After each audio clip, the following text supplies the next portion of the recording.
Visgardāko maizīti saldū, protams, ka cep saldus maiznieks. Uzņēmums ir gandrīz tikpat vecs, cik atjaunotā neatkarīgā Latvija.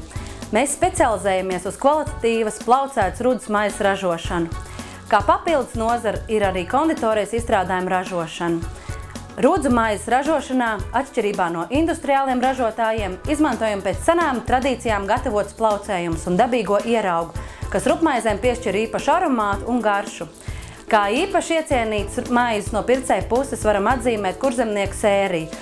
Kurzemnieku rudzu maize, tātad, kura ir gatavota tikai no rudzu miltiem, un pēdējos 2 gadus ir ieguvusi sudraba apbalvojumu maizes kvalitātes konkursā Riga Food izstādes ietvaros, kā arī šogad piena, medus un maizes svētkos Jelgavā konkursā Zemgales gardākā maize 2013 19 rudzu maižu konkurencē ieguvusi 2. vietu.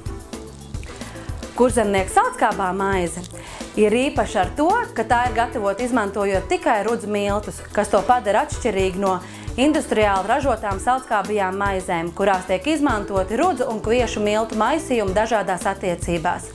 Kā jaunāko kurzemnieku sērijas mēs piedāvājam kurzemnieku baltmaizi. Šī baltmaize ir gatavota tikai no augstākā labuma kviešu miltiem.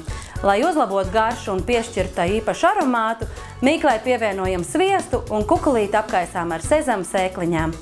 Savu produkciju realizējam aptuveni 100 km radiusā ap Saldu, kur tālākie piegādes punkti ir Rīga, Ventspils un Liepāja. Mēs piedāvājam ekskursijas maizes ceptuvē, kurā ir iespējams iepazīties ar maizes tapšanas procesu, kā arī nodegustēt tikko ceptu maizīti. Mēs mīlam rudzu maizi!